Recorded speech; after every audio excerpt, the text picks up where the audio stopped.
우리는 코로나 시대를 이제 벗어났습니다. 얼마나 힘들고 어려웠는지 모릅니다. 우리는 긴 터널을 이제 나와서 새로운 시작을 하려고 하는 시점에 서 있습니다.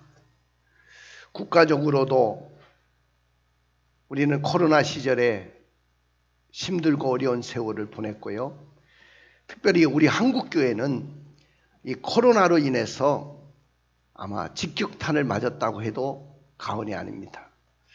지금 우리 한국교회는 엄청난 시험대에 올라 있습니다.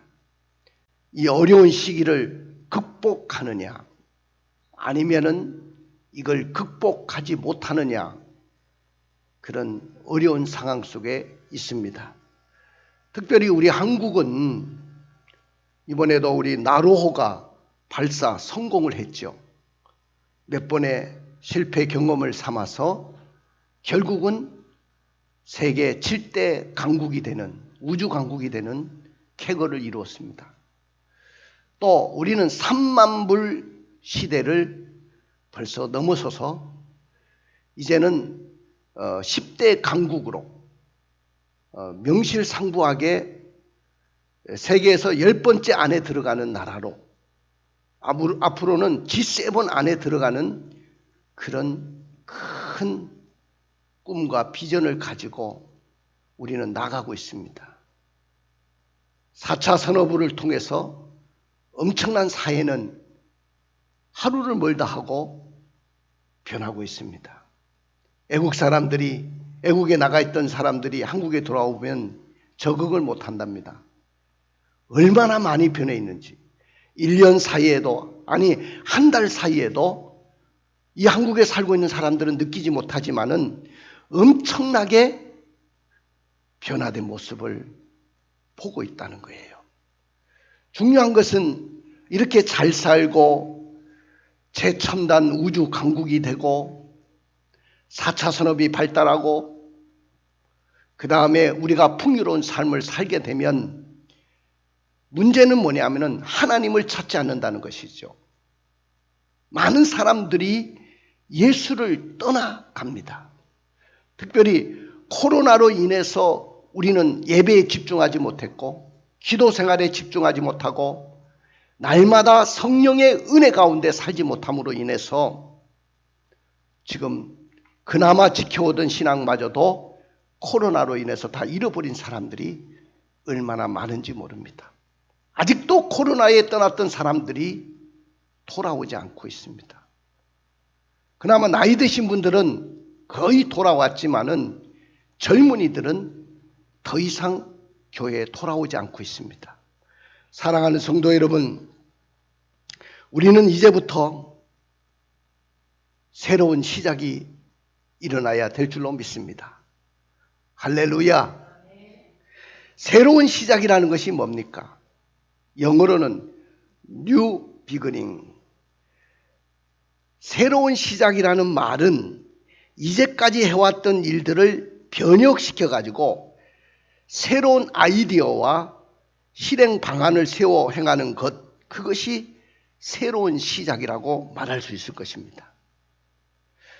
여러분들, 우리가 새로운 모임을 시작한다거나 또 새로운 것을 배운다거나 새롭게 무언가를 시작하고 있다는 그런 이야기라고 말할 수 있습니다. 그러니까 모든 역사는 다 새로운 시작에서 쓰여졌습니다.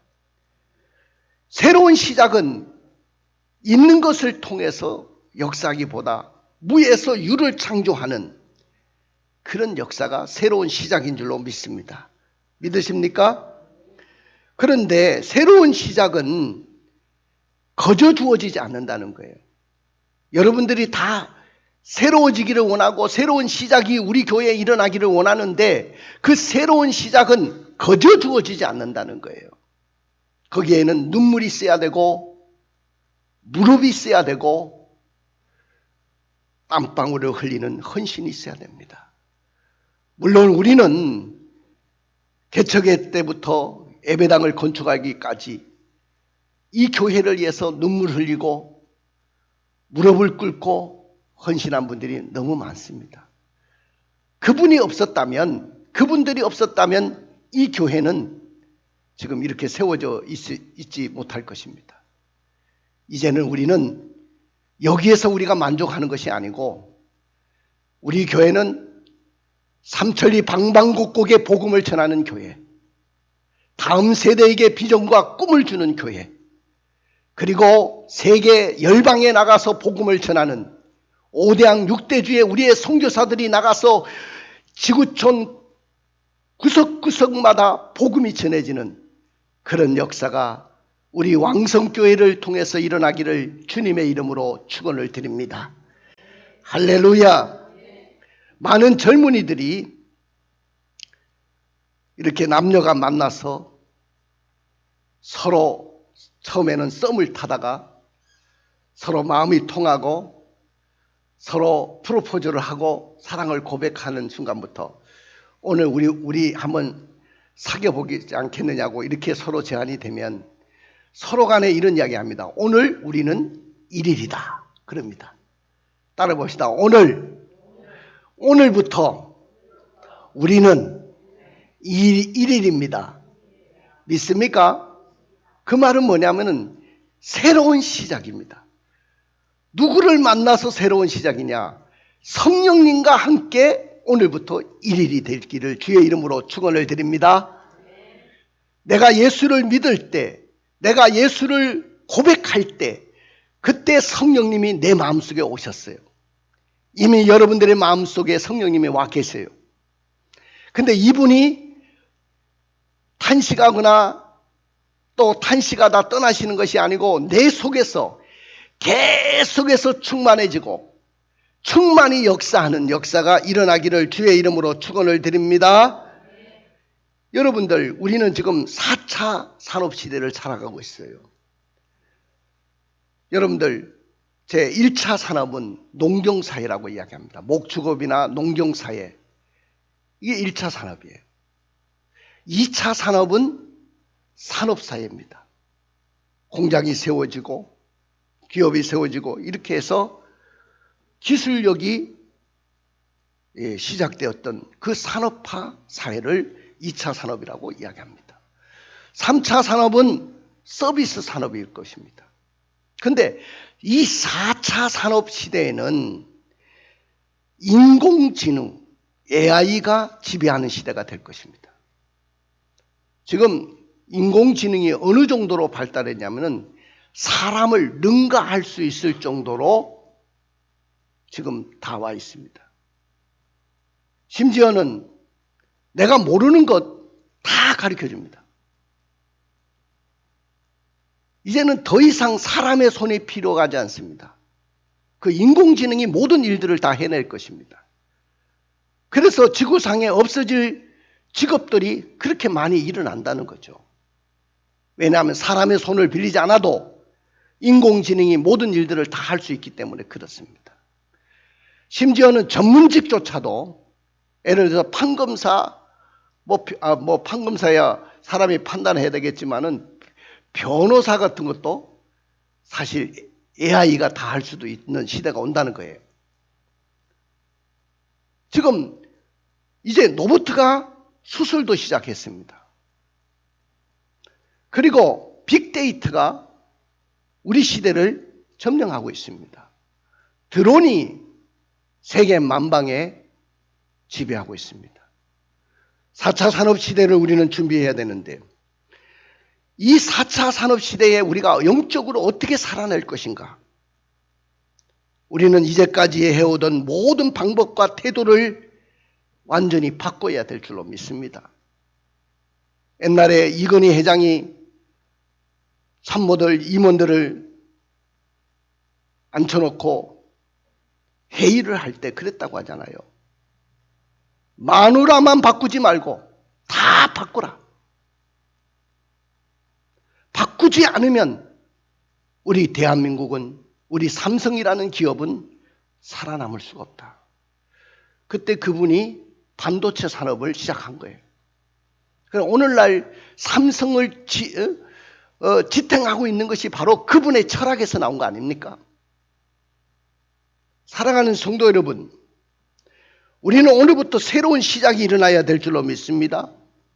오늘 본문에 보니까 예수님이 부활하신 후에 그분이 40일 동안 이 땅에 계셨어요. 그 40일 동안 계시면서 뭘 하셨습니까? 제자들에게 하나님의 나라의 일을 가르쳤어요. 하나님의 나라가 뭔지를 분명하게 가르쳐 주셨어요.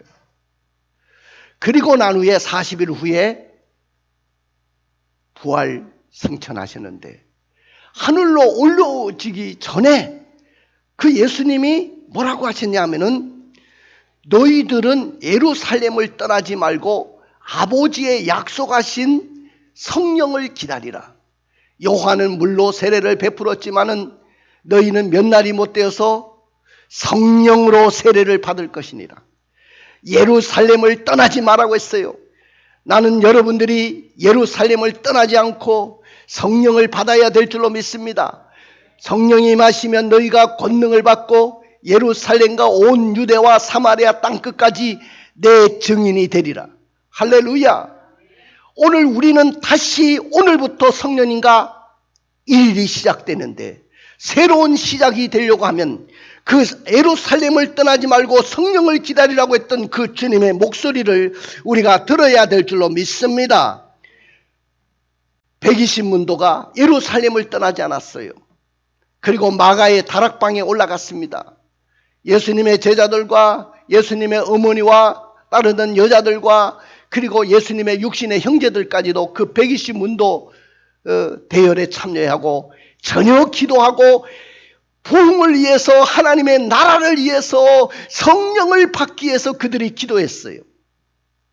오늘 120문도가 마가의 다락방에 모여서 기도했던 그 기도의 열기가 우리 왕성교회에 다시 일어나기를 주님의 이름으로 축원을 드립니다. 우리 교회는 기도로 시작했고 기도로 역사를 이뤘던 교회예요. 가장 행복했던 순간도 있었습니다. 이 예배당을 건축하고 2년 만에 땅을 사고 3년 만에 이 예배당을 건축하고 올라올 때 저는 금방 1000명이 넘어서고 하나님의 큰 역사를 이룬다고 생각했어요. 그러나 내 힘으로 될 수 없는 일들이 너무 많았고 솔직히 이 교회를 유지하기까지 얼마나 제가 가슴앓이하고 힘들었던 세월이 많았는지 모릅니다. 죽을 만큼 힘들었던 순간도 있었습니다. 성도들에게 그 모든 것을 다 말할 수가 없었어요. 그러다 보니까 정말로 막 예배당을 건축하고 입당했으니까 막 그냥 뭔가를 일으켜야 되는데 그 에너지가 일어나지 않는 거예요. 왜냐? 나를 땡기고 나를 발목 잡는 것들이 분명히 있었다는 거예요. 그거는 내가 해결하지 않으면 해결할 수 없는 일들이었어요. 이걸 성도들에게 다 이야기할 수가 없는 일들이 너무 많았습니다. 이제는 그 고비를 넘어섰어요. 이제 아파트를 위해서도 기도했었는데 아파트가 10년 만에 이 앞에 우리 교회 앞에 들어섰지만은 코로나가 와가지고 전도하다가 우리는 철수할 수밖에 없었습니다. 이제 코로나의 긴 터널을 벗어났고 우리는 다시 일어나야 되겠다는 결심을 하고 있어요. 그런 여러분들 이런 상황 속에 우리는 무슨 힘으로 이 교회를 일으킬 수 있을까요? 이 교회가 일어나려고 하면 우리 한 사람 한 사람이 다 성령의 충만함을 받아야 되고 이 땅에 오신 그 성령님을 통해서 내가 뜨거워지고 복음의 열정이 살아나고 다시 한번 주를 위해서 살아야 되겠다는 그 결심들이 일어나야 될 줄로 믿습니다. 우리 교회는 이제 장로님들도 세우고 권사님들도 세우겠다고 해서 피택이 됐습니다. 물론 거기에 대해서 저도 모든 것이 다 만족한 것은 아니죠. 우리는 벌써 장로님들을 세웠어야 되고 벌써 권사님들도 많이 세웠어야 돼요. 기회를 놓친 것이죠. 그러나 우리가 다 부족해요. 그럼에도 불구하고 이 교회를 이렇게 해야 되겠다는 그 마음의 열정이 우리가 하나를 모을 때 이 교회는 분명히 일어날 줄로 믿습니다. 믿으십니까? 그러면 오늘 새로운 시작을 해야 되는데 오늘 초대교회의 모습을 보니까 그러나 이 제자들은 새로운 시작을 할 수가 없었어요. 그 왜 제자들 120문도가 새로운 시작을 할 수 없느냐? 자, 오늘 우리도 어떻게 보면 지금 초대교회의 모습과 비슷하죠. 자, 새로운 시작을 해야 되는데 코로나로 인해서 우리 열정을 다 잃어버렸어요. 코로나로 인해서 기도의 힘도 잃어버렸어요. 코로나로 인해서 헌신의 열정도 잃어버렸어요. 정말로 일상적인 예배 생활조차도 다 잃어버렸어요. 그래서 자, 다시 우리가 시작하기는 너무 힘들고 어렵다는 거예요. 근데 오늘 초대교회도 마찬가지예요. 이 교회가 새로운 시작을 할 수 없는 이유가 있는데 그 첫 번째가 뭐냐면 로마 황제의 기독교에 대한 핍박입니다.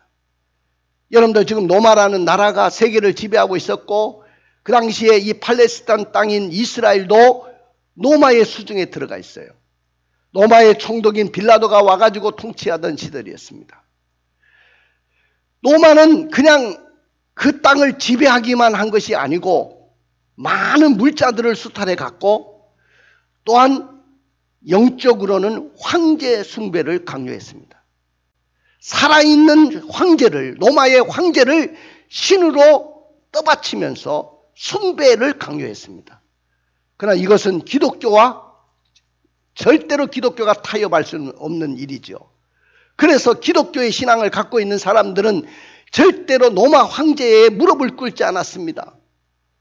그래서 여러분들 네로라는 황제라든지 도미티안, 하이드리안, 트라잔 이런 10대 황제들의 박해가 이루어지는데 예수 믿는다는 이유로 잡아다가 십자가형으로 죽이고 화형을 시키고 장작 위에 올려놓고 화형을 시키고 태워서 죽이고 사자굴에 던져넣어가지고 원형 경기장에서 사자의 밥이 되게 만들고 그리고 모든 재산을 몰수해가고 직장마저도 박탈당하는 이런 어려운 시대를 살아가고 있었습니다.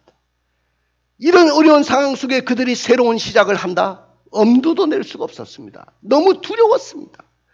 또한 이들이 새로운 시작을 할 수 없는 상황은 뭐냐면은 유대교를 신봉하는 동족인 유대인들이 더 핍박을 했다는 거죠.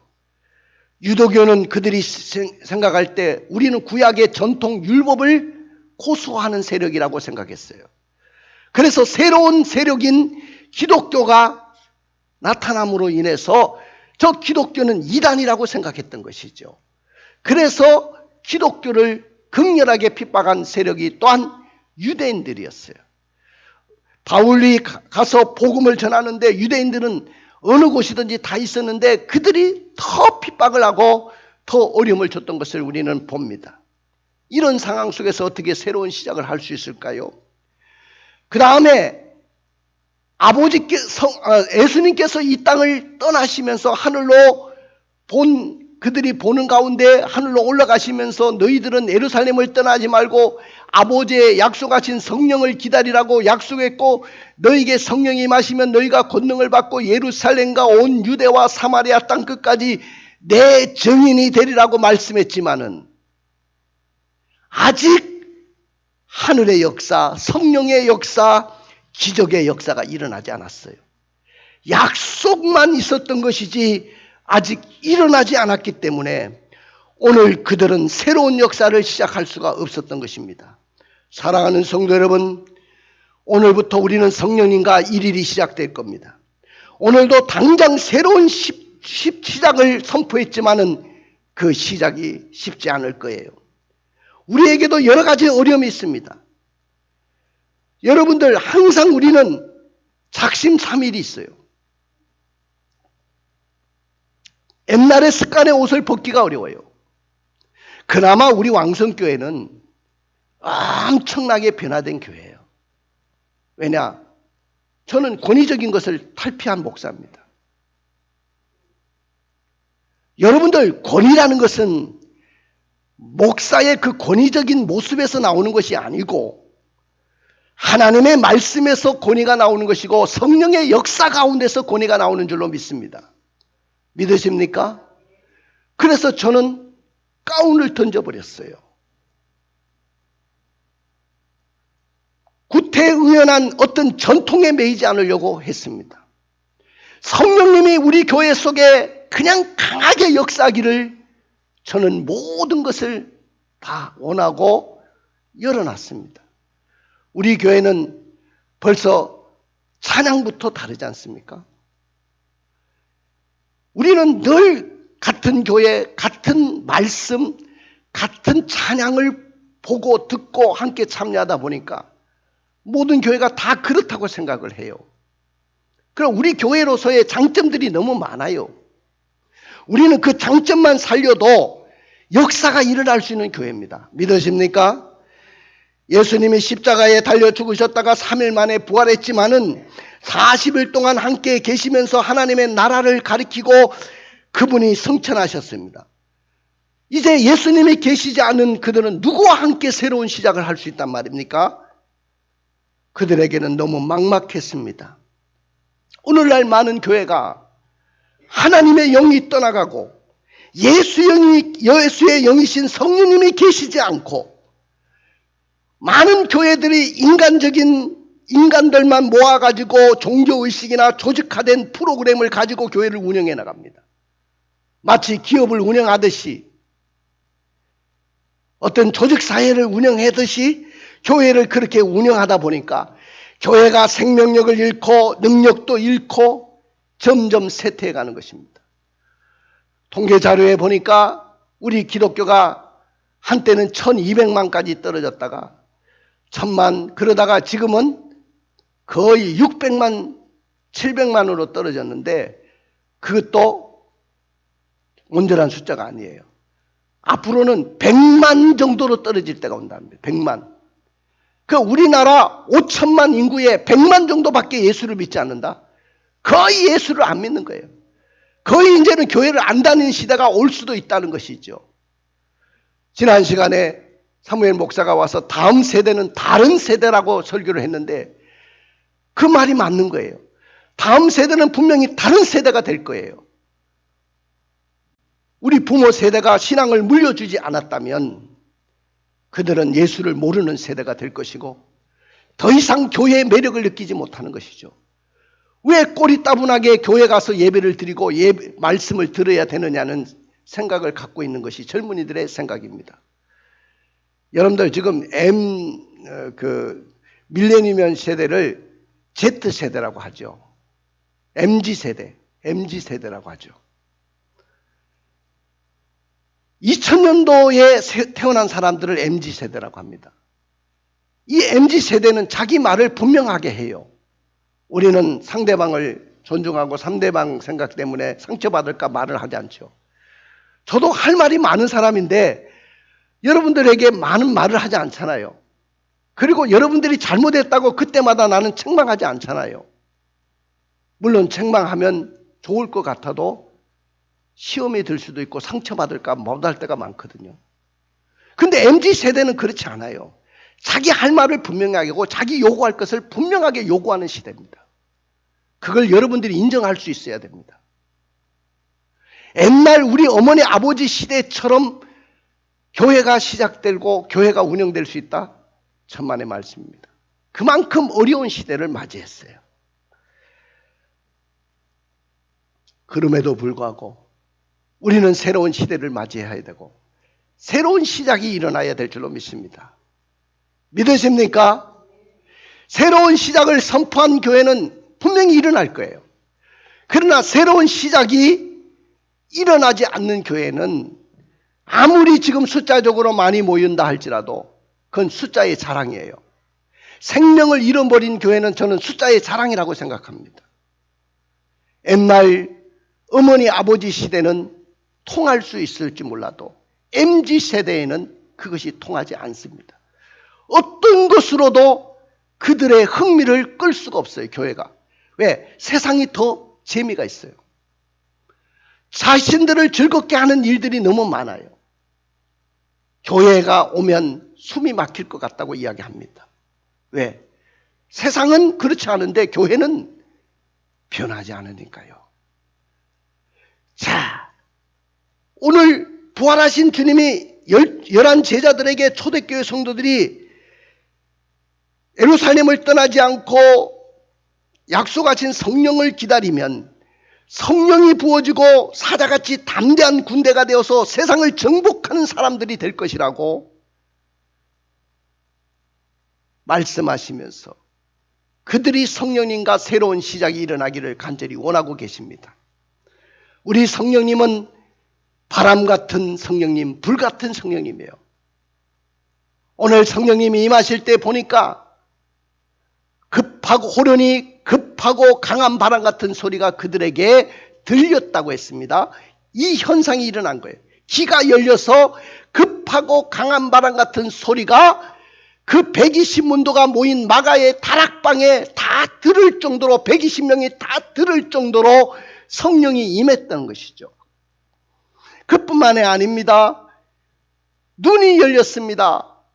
눈이 열려서 보니까 불이 혀같이 갈라지는 것들이 각 사람 위에 각자의 머리에 임한 것이 보였다고 했습니다. 나는 오늘 여러분들 눈이 열리기를 원합니다. 귀가 열리기를 원합니다. 뿐만 아니라 입이 열려서 성령이 임하는 순간부터 다른 방언으로 말하기를 시작했다. 각 나라의 언어로 각 나라의 대표자가 왔는데 그들이 들을 수 있는 언어로 말을 시작하기 시작했습니다. 그러면 우리가 새로운 시작을 위해서 무엇이 필요합니까? 저는 먼저 우리가 필요한 것이 뭐냐면 복음에 대한 무장입니다. 우리 한번 읽어볼까요? 사도행전 1장 1절에서 2절입니다.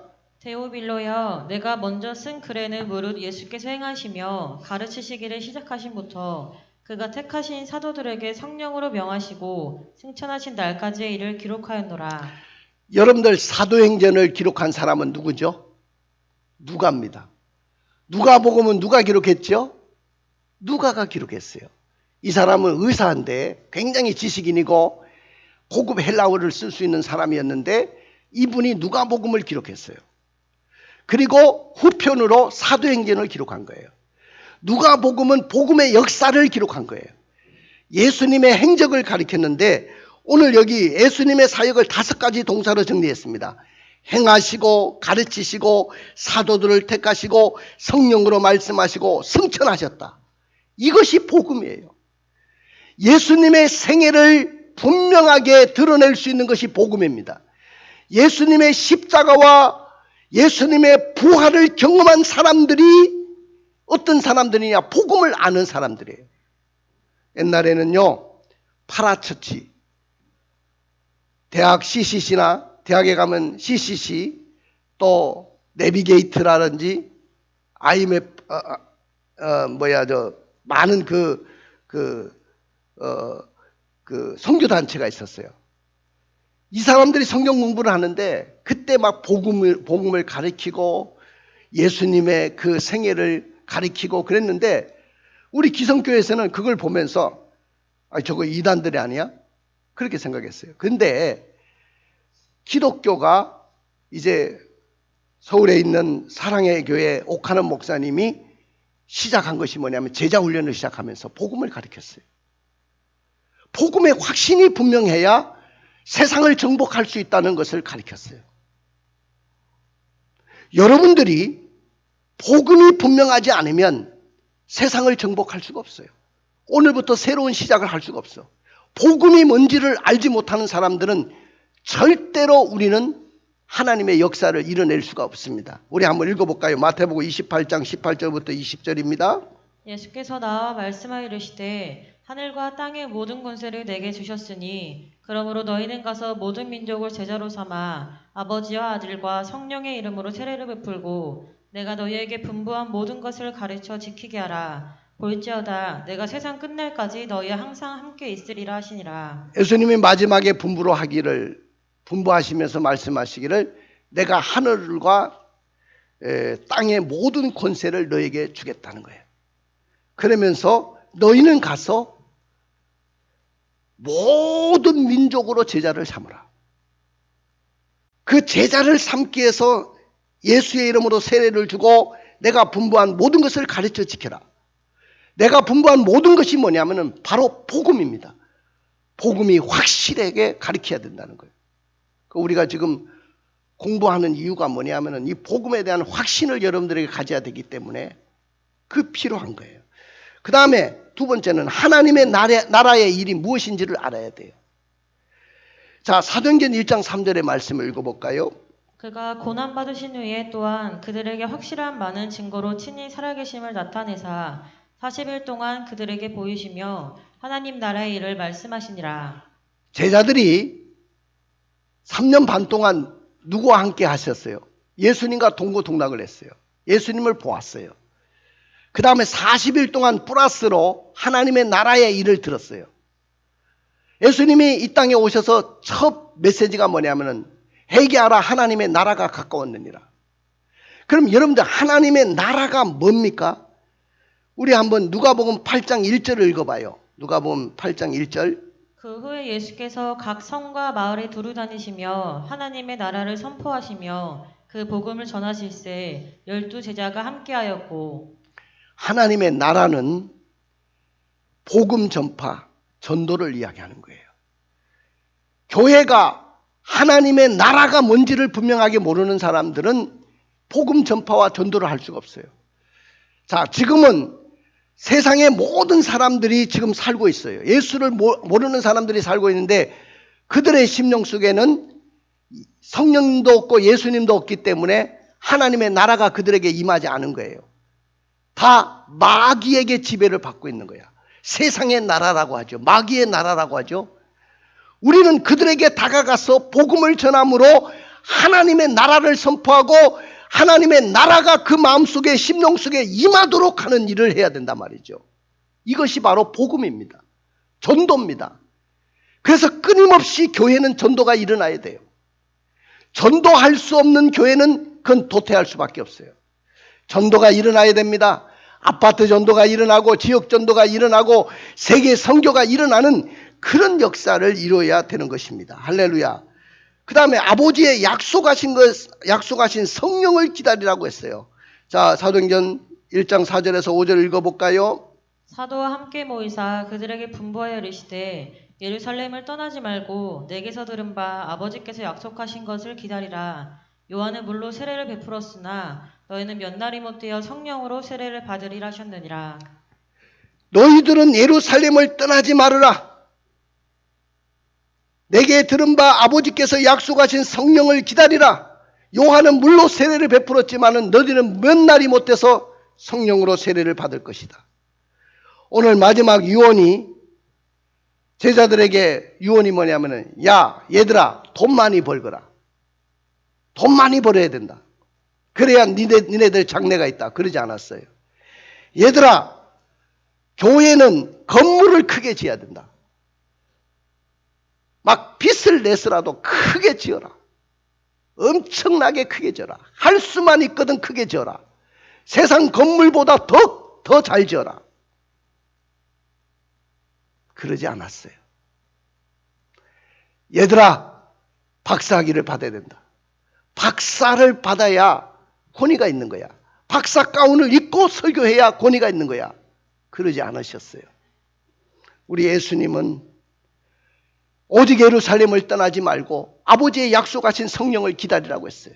그래야 교회가 부흥되고 그래야 역사가 일어난다고 가르쳤어요. 오직 성령이 너에게 임하시면 너희가 권능을 받고 예루살렘과 온 유대와 사마리아 땅 끝까지 내 증인이 되리라. 할렐루야. 누가복음 24장 49절을 읽어주세요. 볼지어다 내가 내 아버지께서 약속하신 것을 너희에게 보내리니 너희는 위로부터 능력으로 입혀질 때까지 이 성에 머물라 하시니라. 너희는 이로부터 능력이 입힐 때까지 이 성에 있어야 된다.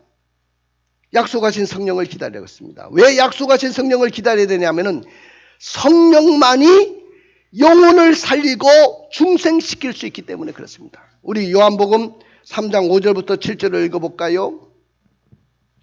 예수께서 대답하시되 진실로 진실로 내게 이르노니 사람이 물과 성령으로 나지 아니하면 하나님의 나라에 들어갈 수 없느니라. 육으로 난 것은 육이요 영으로 난 것은 영이니 내가 내게 거듭나야 하겠다는 말을 놀랍게 여기지 말라. 성령만이 영혼을 살리고 중생시킬 수 있어요. 그 다음에 심령을 강건케 하고 생명을 성장시키는 분이 누구냐? 성령님이기 때문에 성령을 받아야 돼요. 에베소서 3장 16절입니다. 그의 영광의 풍성함을 따라 그의 성령으로 말미암아 너희 속사람을 능력으로 강건하게 하시오며. 예. 그 다음에 성령의 능력으로 교회가 부흥되기 때문에 성령을 기다려야 돼요. 읽어볼까요? 스가랴서 4장 6절. 그가 내게 대답하여 이르되 여호와께서 스룹바벨에게 하신 말씀이 이러하니라. 만군의 여호와께서 말씀하시되 이는 힘으로 되지 아니하고 능으로 되지 아니하고 오직 나의 영으로 되느니라. 이는 힘으로 되지 아니하고 능으로 되지 않고 오직 나의 영으로 될 것이니라. 할렐루야. 오직 영으로 된다. 영이 누굽니까? 성령님입니다. 오늘부터 우리는 성령님과 시작, 새로운 시작 1일이 되기를 원합니다. 할렐루야. 따라해 봅시다. 성령 강림은 새로운 시작입니다. 그렇습니다. 성령 강림은 새로운 시작이 될 것입니다. 성령 강림은 복음으로 무장하여 새로운 시작이 될 것입니다. 성령 강림은 하나님의 나라의 일이 무엇인지 분명하게 알아서 새로운 시작이 될 것입니다. 성령 강림은 아버지의 약속하신 성령을 기다리라고 했는데 그 성령을 받아서 새로운 시작이 될 것입니다. 그런데 만약에 성령님과 새로운 시작을 할 수 없다면 교회는 정말로 1000만 성도가 100만으로 떨어질 가능성도 있습니다. 그리고 자기 혼자 사역하다가 한 사람의 영혼도 구원할 수 없고 실패할 수밖에 없을 것입니다. 그러므로 성령 강림은 새로운 시작입니다. 자, 성령 강림으로 새로운 시작으로 받는 교회의 복이 뭐냐면은 날마다 부흥되고 구원받는 사람이 증가하게 될 것입니다. 할렐루야. 날마다 구원받는 사람이 증가되는데 여러분 사도행전 2장 47절에 보면 그 말을 받는 사람들은 세례를 받으며 이날의 제자 수가 3,000이나 더하더라. 120명이 3,000이나 더하고 그 다음에 41절에는 주께서 구원받는 사람을 날마다 더하게 하셨다고 이야기했고 5장 14절에는 사도들의 손으로 민간의 표적과 기사가 많이 되며 믿고 주께로 나오는 자가 더 많으니 남녀의 큰 무리가 됐다. 이 부흥의 역사는 성령이 아니고는 설명할 길이 없습니다. 사랑하는 성도 여러분, 가슴에 손을 얹어 보십시오. 우리 교회는 새로운 시작을 꿈꾸고 있습니다. 나는 우리 교회가 초대교회 같은 능력이 다시 나타나고 우리 교회에 오면 모든 문제가 해결돼. 왜? 성령님이 함께하는 교회니까. 이런 역사가 일어나기를 원합니다. 그러려면 다음과 같이 결단합시다. 규칙적인 기도 생활과 예배 생활을 하기로 결단합시다. 예배가 무너지면 절대로 안 돼요. 기도 생활이 무너지면 안 됩니다. 그 다음에 회개하고 성령을 사모하기로 결단합시다. 성령을 사모하십시오. 성령보다 내가 앞서지 않기로 결단합시다. 성령보다 앞서는 것은 그건 반칙이고 할 수도 없는 일입니다. 나는 여러분들이 그렇게 살기를 원합니다.